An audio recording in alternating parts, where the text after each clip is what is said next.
Vamos a platicar con la gobernadora, ya la tenemos lista aquí en Mega Noticias. Es Indira Vizcaíno Silva, la gobernadora electa. Gracias por estar con nosotros, bienvenida. Al contrario, muchísimas gracias por la oportunidad de comunicarnos con ustedes y con toda la auditoria. Gracias. Bueno, tenemos entendido que tiene varias propuestas en este proceso de entrega-recepción. Tengo entendido que comienza el 1 de agosto. ¿Ya tuvo algún acercamiento con el gobernador? ¿Prevé que se va a encontrar con sorpresas?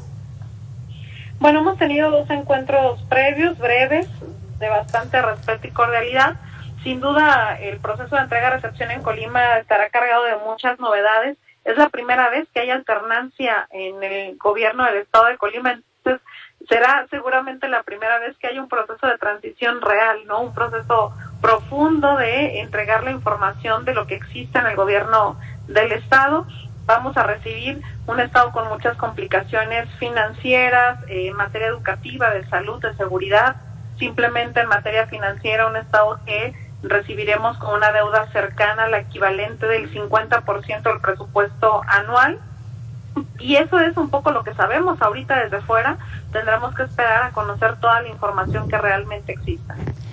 Claro, en esa transición, como usted lo menciona, una transición real, pues evidentemente va a haber muchas investigaciones que podrían abrirse en cuanto a corrupción, tal vez a sobrecosto de obras, tal vez a presupuestos no ejercidos.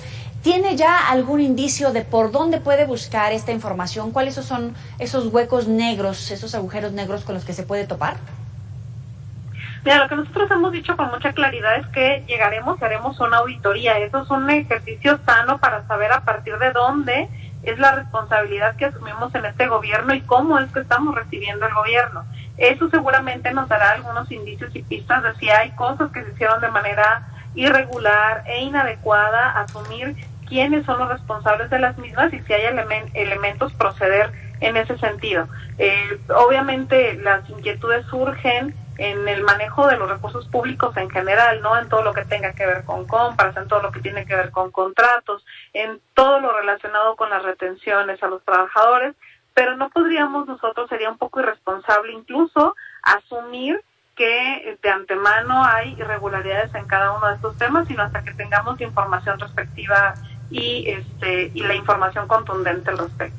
Claro. Ahora, en materia de seguridad, ¿con qué se encuentra? Porque leía hace unos minutos los indicadores que la violencia va al alza. ¿Usted con qué se ha encontrado? Bueno, con un estado bastante complejo en ese sentido. Colima en los últimos 15 años ha sido un estado en el que ha crecido de manera significativa la diferente incidencia en materia delictiva, particularmente en homicidios, en desapariciones, en feminicidios, en violencia intrafamiliar. A nuestro estado le tomó prácticamente 15 años llegar al momento en el que nos encontramos ahora con cifras de homicidios que nos han puesto en los primeros lugares a nivel nacional de manera desafortunada. Entonces, sin duda, la seguridad es el tema que nos ocupará a este nuevo gobierno y que sin duda tampoco podremos hacerlo solas y solos. Tendremos que trabajar de manera conjunta y coordinada con el gobierno de México y con los gobiernos municipales. ¿Hay información respecto a cárteles del narcotráfico, de operación de grupos de la delincuencia organizada que estén utilizando como punto de tránsito Colima o que estén residiendo Pues en ahí? términos generales lo hay. Al final del día, Colima tiene el puerto más importante del país, que es el puerto de Manzanillo, es el número 1 de México, el tercero más importante de toda Latinoamérica, y si bien es cierto que es una fortaleza de desarrollo económico para nuestro estado y para nuestro país, pues también es un foco rojo en materia de seguridad. Entonces nosotros tendremos que necesariamente, te lo decía hace un momento, trabajar de manera conjunta con el gobierno de México para todo aquello que pudiese estar relacionado con delincuencia organizada. Nosotros vimos muy bien la decisión del presidente de que a las administraciones portuarias entraran la Marina a las mismas. Creo que en estados como el nuestro, en puertos como el de Manzanillo, era indispensable que sucediera algo así y confiamos en que con esta intervención empezaremos a ver también resultados en materia de seguridad en nuestro estado. Oiga, gobernadora, la escucho muy enganchada, muy empapada de esta información. ¿Qué hay en la parte de las aduanas? Porque sabemos que pues era ahí un hueco que tenían las autoridades, que por ahí se mueve muchísimo recurso, incluso ilícito. Ahora con la operación de la Guardia Nacional, el Ejército, haciendo esas labores de seguridad, en particularmente esos puntos en las aduanas, en los puertos del país.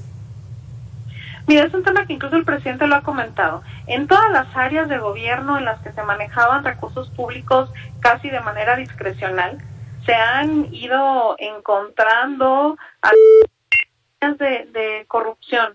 Y en el caso de las aduanas, pues evidentemente no puede ser la excepción. Es uno de los lugares en los que con mayor frecuencia, digámoslo así, se podían practicar algunas acciones relacionadas con la corrupción. Por eso me parece que es tan importante la intervención que se ha venido haciendo en los últimos meses desde el gobierno de México, porque es uno de los temas que se tienen que atender de manera prioritaria. Este gobierno se ha comprometido a erradicar la corrupción en nuestro país y eso tiene que empezar desde dentro y esas acciones ya se están viendo dentro de las aduanas y de las administraciones portuarias. Nosotros tendremos que hacer la parte que nos toca también desde el gobierno del Estado y coadyuvar en todo aquello que sea necesario con el gobierno federal. Gobernadora, ¿cómo va la fusión de las dependencias, la Secretaría de Seguridad con la de Gobierno? ¿Va viento en popa o se ha encontrado con alguna traba, no sé si burocrática?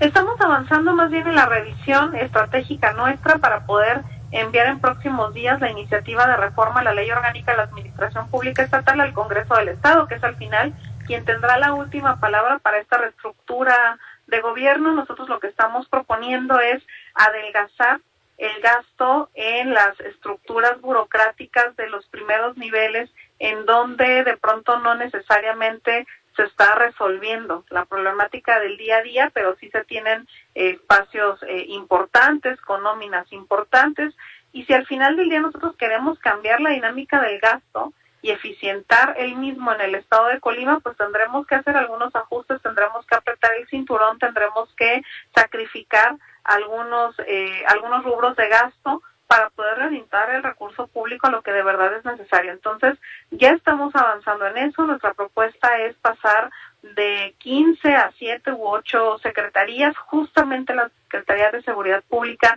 es un tema, eso es un tema que estamos revisando, si se mantiene como secretaría o si forma a ser parte de la Secretaría de Gobierno, pero seguramente en un par de semanas estaremos ya enviando esta iniciativa al Congreso local.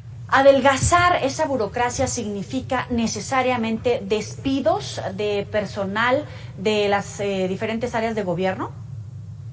No estamos hablando de los trabajadores, ¿sabes? No estamos hablando de los que hacen, coloquialmente, los que hacen la talacha.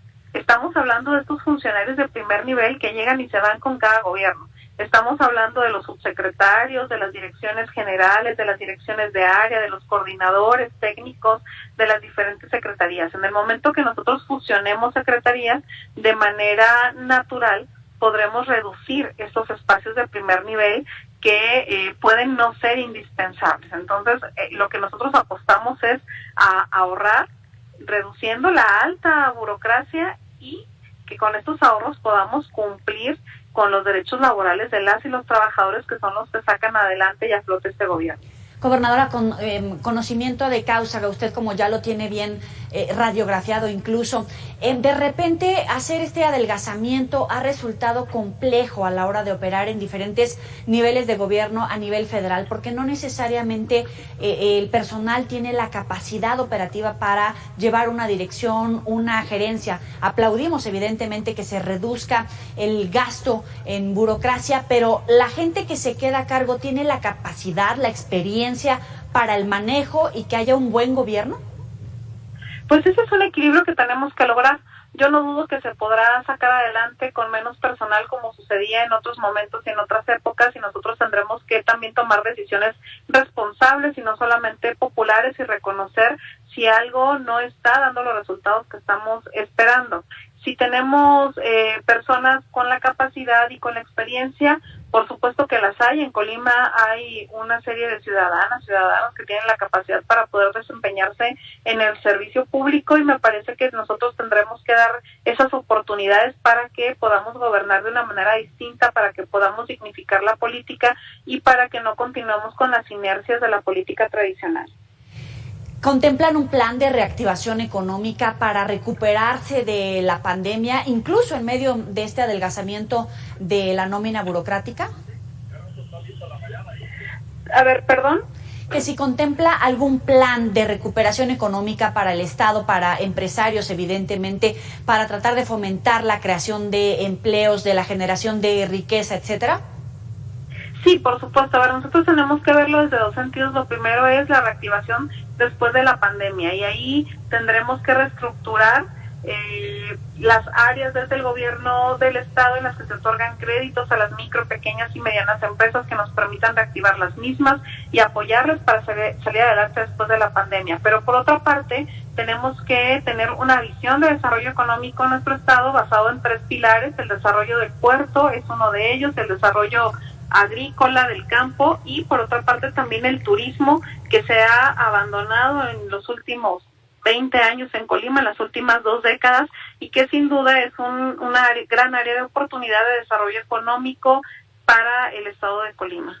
Para concluir, en el tema de en qué consiste la reestructura de todos los organismos sanitarios y sobre todo en medio de la pandemia, ¿cómo avanza la vacunación en el Estado? ¿Habrá pasos importantes para agilizarla, para mantener evidentemente la salud de la gente que vive en el Estado, que trabaja en el Estado, pero también aquellos que dependen del turismo, que necesitan una recuperación económica en el sector turismo, como usted lo hablaba?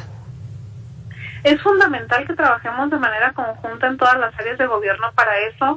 Por supuesto que la salud es primordial para nosotros, como lo es para todas y para todos, pero tenemos que ir estableciendo mecanismos que nos permitan ir regresando a esta tan llamada nueva normalidad, y nosotros también tendremos que ser responsables en ese sentido. Obviamente la pandemia dejó evidenciado todas las deficiencias que se tenían en el sistema de salud de nuestro país, todo el abandono que se había generado por décadas en el sistema de salud de nuestro país, y ahí encontramos una de las prioridades a atender. Yo creo que en el caso de Colima nuestras prioridades a atender son precisamente la salud, la educación y la seguridad. Indira Vizcaíno Silva, gobernadora electa de Colima, muchísimas gracias por atender estos minutos al auditorio de Mega Noticias TVC. Al contrario, muchísimas gracias a ustedes, un placer platicar, un saludo para todas y todos. Igualmente, hasta luego. Ya sabe que puede recuperar estas y otras entrevistas en nuestras redes sociales, también puede verlo en los siguientes espacios informativos. Por ahora vamos a la pausa, volvemos con más.